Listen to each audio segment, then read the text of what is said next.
आम्ही म्हणजे तुम्ही आम्ही सारे ज्यांना पोट आहे तोंड आहे जीव आहे सोस आहे चमचमीत गाड्याचा ते आम्ही सारे खवय्ये आम्ही सारे खवय्ये सारे खवय्ये आम्ही सारे खवय्ये एकमेका शिकविता नवे काही बनवावे किती किती चोचले ते जिभेचे हे पुरवावे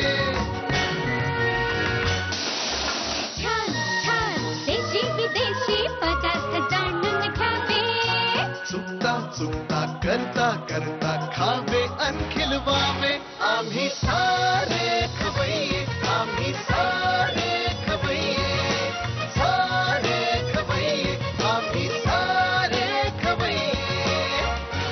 नमस्कार. आम्ही सारे खवय्ये या भागात सगळ्यांचं मी मनापासून स्वागत करतो. काय झालं, काही वर्षांपूर्वी माझी आजी माझ्याकडे आली होती. माझ्याकडे म्हणजे आमच्याकडे आली होती. म्हणजे त्यावेळी मी अगदी काही लहान नव्हतो, पण म्हणजे आत्ता जेवढा मोठा आहे तेवढा मोठा नव्हतो. आणि मग आम्ही गप्पा मारत बसलो होतो. आई घरात नव्हती बरं का. मग आजीला आपण जसं सहज इकडच्या तिकडच्या गप्पा झाल्यावर आजीला विचारलं, काय का आजी, म्हणजे मी जसा शाळेत असताना द्वाड होतो, खोडकर होतो, हट्टी होतो, तशीच आई होती का? असं म्हटल्यावर आजी जे सुरू झाली, म्हणजे आईने केलेले हट्ट, आईने फोडलेल्या गोष्टी, आईने हरवलेल्या गोष्टी, आईने शाळेत केलेली मस्ती, त्याबद्दल तिला मिळालेला मार, त्याबद्दल तिला मिळालेल्या शिक्षा, हे धाड धाड धाड धाड धाड धाड सगळं प्रगती पुस्तक बाहेरसमोर मांडलं. तेवढ्यात आई आली. आईला मी विचारलं, काय ग आई, नाही काय तू स्वतः एवढे दिवे लावलेस आणि मी जर हट्ट बिट्टे केले तर माझ्यावर का रागवायचीस? आई क्लीन बोल ना. बरं, आजी सगळे पुरावे घेऊन बोलत असल्यामुळे आईला काही बोलताही ना. तसं तिचं बोलती बंदच झाली होती, पण नंतर तिने काय घेतलं, मौन व्रत घेतलं. आणि मग असेच आजी आमच्याकडे काही दिवस होती. मग दुसऱ्या दिवशी तिसऱ्या दिवशी मी आजीला विचारलं, परत एकदा चावी मारली आजीला. म्हटलं, काय का आजी, आईला खायला काय आवडायचं? मग जे काय आजी सुरू झाली. आजीने मला काय सांगितलं की आई शिक्षणासाठी दूर होती, म्हणजे घरात राहत नाही, पण तिला काकडीचं घावन खूप आवडायचं. काकडीचं घावन आवडायचं, पण ती शिक्षणापासून दूर असल्यामुळे तिला वरचेवर ते मिळायचं नाही. मग लग्न झालं तिचं, मग मुलं बाळ, संसार, हे सगळं चालू. त्यात नवऱ्याच्या आवडीनिवडी, नवऱ्याचं खाणं पिणं, ह्याच्यात काकडीचं घावन करायचं राहूनच गेलं. मग थोड्या दिवसांनी आजी परत गेली गावाला, पण ती गोष्ट मी लक्षात ठेवली होती, काकडीचं घावन. मग काही दिवसांनी आईचा वाढदिवस आला. वाढदिवसाच्या आधी काही दिवस ना मी प्रॅक्टिस केली बरं का, काकडीचं घावन कसं बनवायचं याची प्रॅक्टिस केली. आणि वाढदिवसाच्या दिवशी आईला डायनिंग टेबलवर बसवलं आणि फर्स्ट क्लासपैकी काकडीचं घावन खायला घातलं. आणि हे बघितल्यावर आईच्या चेहऱ्यावर खूप आनंद होता, अभिमान होता, आणि डोळ्यात अश्रू सुद्धा होते. आनंद अश्रू होते बरं का. तिच्या चेहऱ्यावरचं समाधान म्हणजे इथे जाऊन बसले बरं का. त्यामुळे मी असं मध्ये मध्ये कधी कधी काही काही गोष्टी करत असतो, ज्यामुळे आईला बरं वाटतं. आणि परत मी म्हणायला मोकळा, आई मला भूक लागली. मग परत आईच्या हातचे चांगले चांगले पदार्थ बघा खायचे, बनवायचे, असं सतत चालू असतं आमच्या घरात. आणि हे सगळं सांगण्याचं कारण असं की सध्या आपली सिरीज चालू आहे, आई मला भूक लागली. आज बघूया आज कोण माऊली इथं आली आहे, आपण तिचं स्वागत करूया. नमस्कार. नमस्कार. काय आपलं नाव? अनुराधा शिंत्रे. अनुराधा शिंत्रे. कुठे राहता आपण? Shastri hall, grand road. Shastri hall. अरे वा. शास्त्री हॉलमध्ये अनेक वेळा मी नाटकाचे प्रयोग केलेले आहेत माझ्या. तुम्ही किती वर्ष राहताय तिथे? मी बालपणापासून तिथेच आहे. बालपणापासून? हो. मग शिंत्रे सुद्धा? अच्छा, बाजूला खोल्यात की समोर आहेत? एका मजल्यावर. एकाच मजल्यावर आहेत. म्हणजे किती वर्षापूर्वी लग्न झालं? लग्नाला 29 वर्ष झाली. 29 वर्ष झाली. आणि यजमान काय करतात? यजमान स्ट्रक्चरल कन्सल्टंट आहेत. स्ट्रक्चरल कन्सल्टंट म्हणजे बिल्डिंग पडून म्हणून जे काय? हो हो हो. ओके बरं. आणि हे लव्ह अफेअर शाळेपासून होतं का? नाही, कॉलेजमध्ये सुरू झालं. कुठलं कॉलेज तुमचं? लाला लजपत राय. दोघांचे? नाही, ते व्हिजिट यायला होते. ते व्हिजिट यायला होते. मग तुम्ही नाही व्हिजिट यायला गेला? नाही. मग ते लालाला नाही आले? नाही आले. ठीक आहे. ओके, आपण आता जरा पुढे येऊया, म्हणजे आता फ्लॅशबॅक करून थोडं पुढे येऊया. 29 वर्षापूर्वी तुमचं लग्न झालं बरोबर. आपण त्याआधी थोडासा चहा घेऊया. तर 29 वर्षापूर्वी तुमचं लग्न झालं. ओके. आणि मुलं किती? 2 मुलगे. 2 मुलगे. ओके. ऑफकोर्स मुलगा म्हटल्यावर तो आईलाच अटॅच असतो जास्त बापापेक्षा, आणि मुलगी म्हटल्यावर ती बापाला म्हणजे वडिलांना अटॅच असते. तर तुमच्या दोन्ही मुलांची नावं काय? मोठ्याचं नाव मिहीर आणि धाकट्याचं अमृत. मिहीर आणि अमृत. ओके. काय करतात ते? मोठा मुलगा US ला असतो, हं. कॅलिफोर्नियाला सनीवेलला. बरं. तो ब्रॉडकॉम मध्ये सॉफ्टवेअर इंजिनियर म्हणून काम करतो, वायरलेस कम्युनिकेशन मध्ये. ओके. आणि धाकटा MSc करतोय स्टॅटिस्टिक्स मध्ये. तो कुठल्या कॉलेजला आहे? मुंबई युनिव्हर्सिटीला कलिनाला. बर.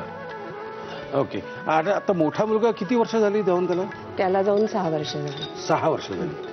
तोपर्यंत म्हणजे 6 वर्षापर्यंत तुमच्या घरात 4 मेंबर होते. हो बरोबर. म्हणजे लग्न इथे मोठ्याचं लग्न झालं? लग्न झालं 1.5 वर्षापूर्वी लग्न झालं. अच्छा, ते इथे येऊन केलं? हो, इथे येऊन केलं. क्या बात आहे, फॉर अ चेंज. बरं, मुलगी कुठली? शास्त्री हॉल मधलीच. ह्याला काय अर्थ आहे? ते तुम्ही बाहेरच पडत नाही यार शास्त्री हॉलमध्ये. सगळे शास्त्री तुमचं सगळं तिथेच जुळलं. बरं, मुलाचं झालं लव्ह मॅरेज का? हो.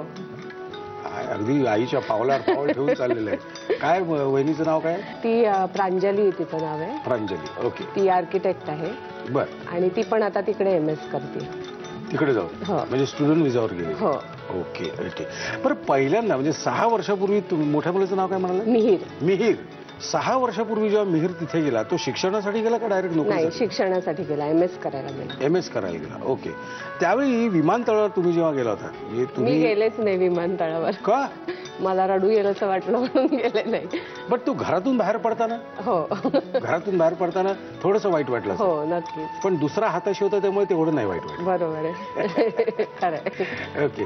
बर. मग त्याने तिकडे MS वगैरे केलं. हो. आणि मग पुढे काय, म्हणजे त्याने काय काय केलं मग तिथे? जॉब करायला लागला तो MS झाल्यावर. सुरुवातीला म्हणजे त्याचं MS पूर्ण झालं तेव्हा रिसेशन चालू होतं. तो जरा काळ त्याचा कठीण गेला, 6-8 महिने. पण त्याच्यातून त्यांनी त्यावर मात केली आणि मग त्याला ब्रॉडकॉम मध्ये जॉब मिळाला. बर. आणि आता गेली 3 वर्ष तो ब्रॉडकॉम मध्ये आहे. मग तुमचं किती वेळा जाणं येणं झालं? आता एवढ्यातल्या एवढ्यात 2-4 वेळा झालं. 2-4 वेळा. म्हणजे 6 वर्षात तुमचं 2-4 वेळा तरी झालं? हो हो हो. बर. आणि किती नातू काही? नाही, अजून नाही. अजून नाही. अजून विचार चाललेला आहे. लॉंग टर्म विचार चाललाय. बरोबर. बरं, त्याचं जे MS झालं, म्हणजे तू काय ज्या गोष्टीसाठी गेला होता त्यानंतर तुमचं जाणं झालं की नाही? म्हणजे ते काय पदवीदान समारंभ वगैरे? नाही, तेव्हा मला जायला मिळालं नाही. मला व्हिसा मिळाला नव्हता. मोक्याच्या क्षणी आई वडील नसेल तर फार ते दुःखदायक असतं. आणि आई वडिलांना सुद्धा असतं आणि मुलाला सुद्धा असतं की असं झालं. बरं, मग पुढे? मग काही नाही. मग नंतर व्हिसा मिळाल्यावर मग तसं फ्रिक्वेंटली जाणं झालं आमचं. बरं. मग आता 10 वर्षाचा विजा काढून टाकला असेल? हो हो. ही आयडिया बेस्ट असते. वाटलं की चालले तिकडे काढून. बरं बरं. ओके. मग आता धाकट्याचं काय चाललेलं आहे? धाकटा MSc करतोय स्टॅटिस्टिक्स मध्ये. बरं. आता तुम्ही त्याचं काय, तो इथेच राहणार का त्याचं परत डोक्यात आहे तिकडे? नाही, अजून काहीच ठरलं नाही. अजून काहीच ठरलं नाही. पण तुमचं काय म्हणणं असेल? एखादं इकडे राहावं असं काही नाही. त्यांचं जर करिअरला वाव कुठे जिथे असेल तिथे त्यांनी गेलं तरी माझं काही म्हणणं नाही. ओके. पण मग आता मोठ्याने परत यावं असं तुम्हाला वाटतंय का? म्हणजे त्याचं सगळं सेट झालं काय? शेवटी आपण परदेशात जातो ते चार पैसे मिळवण्यासाठी, आणि 4 पैसे गाठीले बांधून आपण परत येऊ शकतो इच्छा असेल तर. बरोबर. तर त्याचं मोठ्याचं म्हणणं काय? मोठ्याचं अजून काय म्हणणं आहे आम्हाला पण नीटचं कळलेलं नाहीये. पण तो इथे आला तरी सुद्धा आम्हाला आवडेलच आणि तिथे राहिला तरी सुद्धा. शेवटी शास्त्री हॉलची काही शान आहे असं काय करताय? म्हणजे कुठेही अमेरिकेच्या कुठल्याही जगाच्या पाठीवर गेलं ना तर आपण जिथे राहतो, म्हणजे आता मला हिंदू कॉलनीची येता जाता आठवण येते, कारण मी तिथं लहानपणी वाढलोय, खेळलोय, मस्ती केली, पडलोय, धडलोय, सगळं तिथे झालेलं आहे. त्यामुळे शेवटी हिंदू कॉलनी ती हिंदू कॉलनी, शास्त्री हॉल ते शास्त्री हॉल. आपण जिथे वाढतो खेळतो तिथे परत यावंसं वाटतं. पण ठीक आहे, आपण असं म्हणत राहू की तो परत येईल असं आपण इच्छा धरू. पण तत्पूर्वी तुम्हाला वडा आवडतो. हो. वडा तुमच्यासाठी आम्ही आणलेला आहे स्पेशल, आणि आकारातला आहे बरं का, वेडा वाकडा नाहीये. आणि यजमान आणि तुम्ही दोघेही जाता का तिथे? हो, दोघेही जातो. अच्छा. आणि किती दिवस मुक्काम असतो तिथे? गेलो की साधारण महिनाभर असतो, कारण जास्त दिवस राहता येत नाही, कारण माझा पण बिझनेस आहे आणि मिस्टरांचा पण. मी इंटरनेट सर्व्हिस प्रोव्हायडर आहे. अरे वा, बसल्या बसल्या. हो, बसल्या बसल्या नाही. घरच्या घरी ऑफिस? हो, घरच्या घरी office. Good good good good. पण आता आजच्या या कार्यक्रमात, म्हणजे आजच्या या सिरीजमध्ये तुमच्या दोन्ही मुलांनी काहीतरी हट्ट केले असतीलच लहानपणी. आई मला हे पाहिजे. पण आपली एक शिस्त असते, शास्त्री हॉलमध्ये एक वेगळी शिस्त आहे, काय खायचं आणि काय खायचं नाही याच्यावर. तर तुम्ही लहानपणी त्यांच्या डब्यांमध्ये किंवा मोठे झाल्यावर बिझी शेड्यूलमध्ये आई म्हणून तुमचं एक वेगळं स्थान असतं. की रात्री उशिरा काम करताना किंवा ऑफिस अभ्यास करताना सुद्धा रात्री 12:30 वाजता चहा पाहिजे का रे, कॉफी पाहिजे का रे, दूध पाहिजे, हे आईच विचारू शकते. बरोबर. हे लग्न होईस्तवर त्यानंतर बायको विचारते, त्यामुळे आईने त्यात इंटरफेअर करायचं नसतं. तर ह्या सगळ्या गोष्टी आज आपण आपल्या किचनमध्ये बघणार आणि आता आपण किचनमध्ये आलो. तुमचं स्वागत किचनमध्ये. आणि आता आपण पहिल्यांदा काय बनवतोय? पोटॅटो रोस्टी. पोटॅटो रोस्टी. हे कोणाला आवडतो पदार्थ? हा अमृतला आवडतो. अमृतला आवडतो. अमृत, तू खायचं नाही, तू फक्त बघायचं, कारण तू रोज बघतोच घरी आई कसं बनवते ते. ओके, काय काय साहित्य मला सांगता? उकडलेला बटाटा किसून घेतलाय, पनीर किसलाय, चीज किसलाय, कोथिंबीर, कांदा बारीक चिरलाय, कॉर्नफ्लोअर, बटर, मीठ, मिरपूड, मिरची बारीक चिरून. ओके, साहित्य बघितलं. आता जाऊया कृतीकडे. काय करायचं पहिल्यांदा आपल्याला? पहिल्यांदा बटर,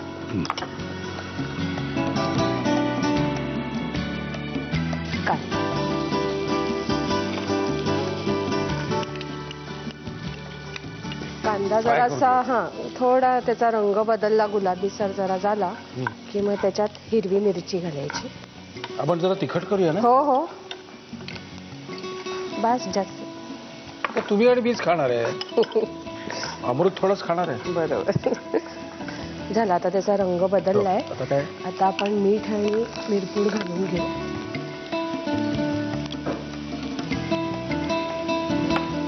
मीठ जरा बेतानी घालायचं, कारण आपण त्याच्यात चीज घालतो. किसलेला बटाटा, पनीर,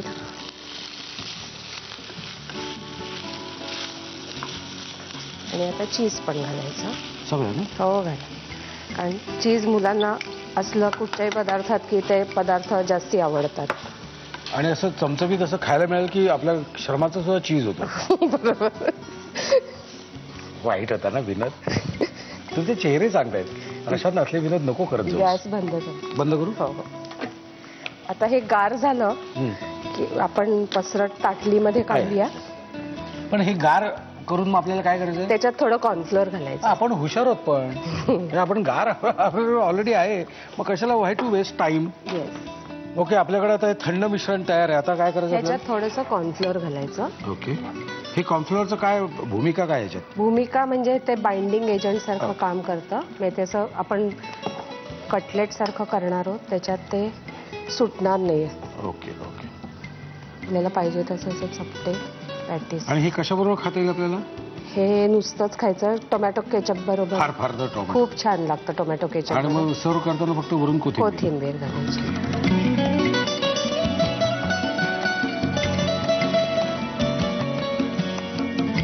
आता काही नाही, आता हे फक्त आता अल्टी करायची, थोडंसं गुलाबीसर किंवा असं झालं तांबूस रंगात झालं की टोमॅटो सॉस घ्यायचा किंवा तुम्हाला पाहिजे ते घ्या, पण करा. पण करण्यासाठी तुम्हाला लिहून घ्यावं लागेल. लिहून घ्या साहित्य आणि कृती. पोटॅटो रोस्टी बनवण्यासाठी लागणारं साहित्य: बटाट्याचा किस, किसलेलं चीज, किसलेलं पनीर, कोथिंबीर, कांदा, कॉर्नफ्लोअर, बारीक चिरलेली मिरची, मिरपूड, मीठ आणि बटर. कृती: प्रथम फ्राय पॅन मध्ये बटर गरम करून त्यामध्ये कांदा आणि हिरवी मिरची परतून घ्यावी. त्यामध्ये मीठ, मिरपूड, बटाट्याचा किस, किसलेलं पनीर आणि किसलेलं चीज घालून मिश्रण एकजीव करून घ्यावं. कांदा, बटाटा आणि पनीरचं हे मिश्रण थंड करून त्यामध्ये कॉर्नफ्लोअर एकजीव करून घ्यावं. या मिश्रणाचे लांबटसर आकाराचे वडे करून ते शालो फ्राय करून घ्यावेत आणि शालो फ्राय केलेल्या वड्यांवर वरून कोथिंबीर घालावी. चला आता आपण जाऊया पुढच्या रेसिपीकडे. आपली पुढची रेसिपी काय आहे? कणसाचा रस्सा. कणसाचा रस्सा. हे कोणाला आवडतं म्हणाला? मिहिरला आवडतं. मिहिरला म्हणजे मोठा मोठा जो कॅलिफोर्नियाला आहे. हो बरं. मिहिर, तुझ्यासाठी खास कणसाचा रस्सा आहे. थोडंसं तिखट आहे पण गोड मानून घे. ओके, मला साहित्य सांगता काय काय? कणसाचे तुकडे उकडून घेतले. नंतर बटर आहे, नारळाचं दूध, कांदा, कोथिंबीर, टोमॅटो, तिखट, चवीला साखर आणि हा मसाला आहे आणि मीठ. हे कॉर्नफ्लोअर. मला फक्त सांगा, या मसाल्यात आपण काय काय घातलेलं आहे? मसाल्यामध्ये धने, जिरं, लवंग, दालचिनी आणि खसखस. धने, लवंग, जिरं, दालचिनी, खसखस. आणि लाल कशामुळे झाले? मिरची सुक्या मिरच्या. लाल सुक्या. ओके. आणि ते सगळं भाजून जरासं शेकवून घ्यायचं आणि मग मिक्सरमधून काढलं की रेडी. हा घरगुती मसाला. घरगुती. ओके. म्हणजे आपल्याला हा जर तिखट हवा असेल तर आपण लाल मिरच्या वाढवायच्या. हा, किंवा वरून लाल तिखट पण आपण घालू शकतो. साधारणपणे लाल तिखट गंडवण्यासारखंच असतं ते, तिखटपणा नसतं त्याला. कढई थोडीशी तापलेली आहे, अजून तापायची आहे. पण ती तापायच्या आत तुम्हाला एक विचारतो, मुलांचं म्हणजे आई मुलाचं जसं प्रेम असतं तसं आई आणि मुलाचे मतभेद सुद्धा असतात. ते भांडणं सुद्धा होऊ शकतात. तर असं तुमचं आणि मिलिंदचं म्हणजे मिहिरचं. मिहिरचं किंवा तुमचं आणि धाकट्याचं अमृतचं काही कधी भांडण झाले, मतभेद झाले? झालेत, पण आता असं आठवत नाही काही. पण मोठ्याचं काही काय झालंय? एकदा त्याला असंच, आमच्या बाजूलाच एक जण राहतात, ते म्हणाले की चल तुला मी स्विमिंगला नेतो, आणि तो धावत धावत आला तयार व्हायला, आणि तो परत जाईपर्यंत ते निघून पण गेले. मला राग आला की तो त्यांच्याबरोबर जायचं म्हणाला म्हणून, आणि त्यांनी त्याला म्हणजे टाळायचं होतं, तो मागे लागला असं, तो त्यांच्या कशासाठी मागे लागला असं मला वाटलं, म्हणून मी त्याला चिडून ओणवा उभं राहायची शिक्षा केली होती. आणि मग नंतर मलाच वाईट वाटलं, मी त्या माणसाचा राग मिहिरवर काढला. पण आता मोठं झाल्यावर मी त्याच्याशी तेव्हा बोलले होते, तो म्हणाला मला आता आठवत पण नाही की का तू मला ओरडली होतीस. ओके, साहित्य बघितलं, कढई तापलेली, आता आपल्या त्यात बटर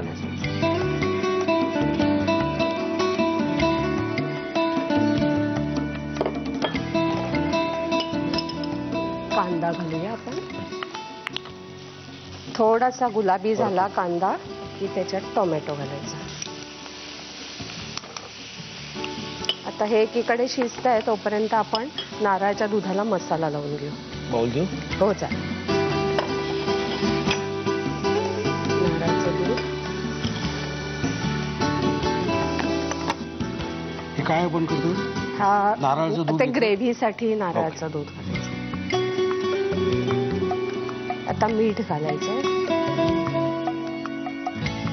थोडं अजून लाल तिखट घालूया आपण मसाल्याचा, कारण तिखटपणा कधी कधी कमी वाटतो म्हणून. कॉर्नफ्लोअर घालायचं, म्हणजे हे नारळाचं दूध आपण गरम केलं तरी फाटत नाही. ओके. आणि साखर बिखर आताच घालायची? साखर पण घालायची.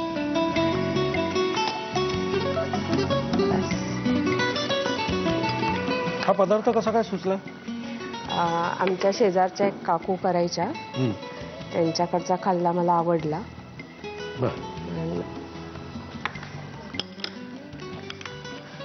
आता हे शिजलं. ओके. आता आपण हे आणि ह्याला मंद एक उकळी आणायची, आणि मग हे उकडलेले कणसाचे तुकडे त्याच्यात घालायचे. ओके, आता घालायचं त्यात आपण? हो घाला. आणि हे आपल्याला कशाबरोबर खाता येईल? हे पोळी बरोबर, गरम गरम पोळी बरोबरच जास्ती छान लागतं, किंवा भाताबरोबर पण खातात. थोडं पाणी घालायला? हो घालूया थोडं.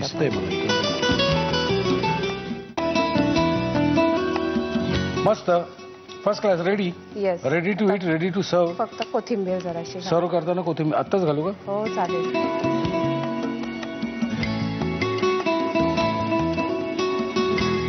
चला लिहून घ्या, साहित्य आणि कृती.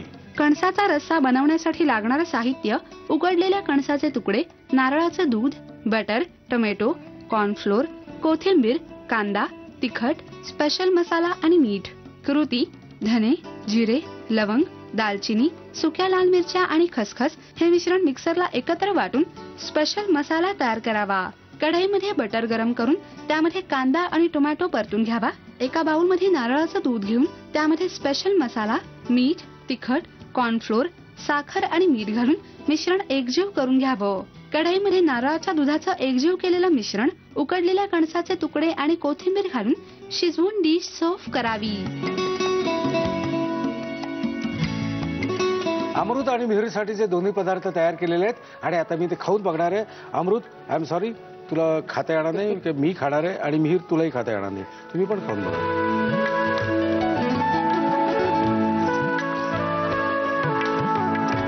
वा, क्या बात आहे.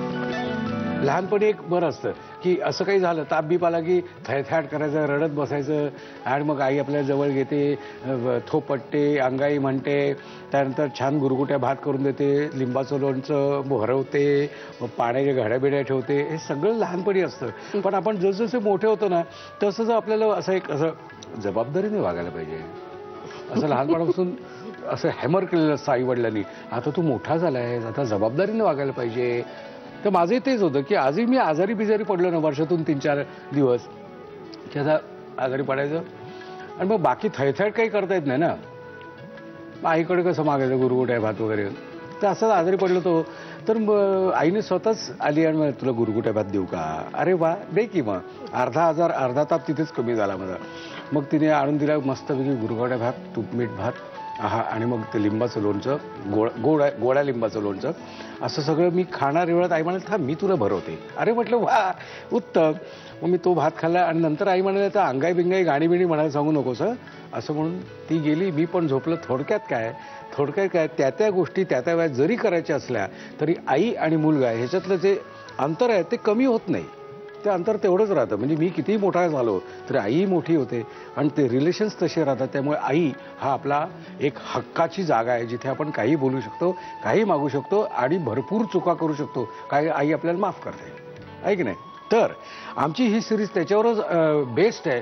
तुम्हाला जर काही ह्याच्याबद्दल अजून काही सुचवायचं असेल किंवा तुम्हाला तुमच्या डोक्यात असं काही असेल आणि शिवाय तुम्हाला ही सिरीज कशी वाटते हे जर सांगायचं असेल तर आम्हाला लगेच लिहून कळवा. आमचा पत्ता असा आहे, आम्ही सारे खवय्ये, Zee Marathi, post bag number 1, Andheri पूर्व, मुंबई 99, भारत TVC, झी मराठी @ZNetwork.com. मला खात्री आहे तुम्ही पत्ता लिहून घेतलेला असणारच. आणि अनुराधाजी, तुम्ही इथे वेळात वेळ काढून आलात त्याबद्दल मनापासून आभार. नुसते आभार नाही तर आमच्यातर्फे एक छोटीशी तुम्हाला प्रेमाची भेट. आणि वरचेवर तुमचं अमेरिका वारी हो आणि लवकरात लवकर तुम्ही आजी सुद्धा होत, अशी एक परमेश्वराच्या चरणी. अर्थात तुम्ही मी काही करू शकत नाही, करायचे त्यालाच, फक्त आपण इच्छा प्रदर्शित करायची, बरोबर है ना. इच्छा आपण सारखी प्रदर्शित करायची, हॅमर करायचं. आई वडील करतात ना तसं हॅमर करायचं. अरे मला आजी व्हायचंय, अरे मला आजी व्हायचंय. असो, चला तुमचं तुम्ही बघा, माझं मी बघतो, कारण आता निघायची वेळ झालेली आहे. पुन्हा भेटायचं ह्याच दिवशी. तोपर्यंत मस्त खा आणि स्वस्थ राहा. नव्या नव्या चवी धवी विसरल्या ह्या तुम्हासाठी. हवे पंडित किस्से तुम्हाला आवडावे.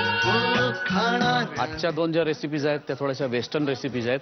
एक तर अर्थात इटालियन आहे, जी पास्ताची रेसिपी आहे, पण ती फ्युजन आहे, ज्वारीचा क्रीमी टोमॅटो पास्ता.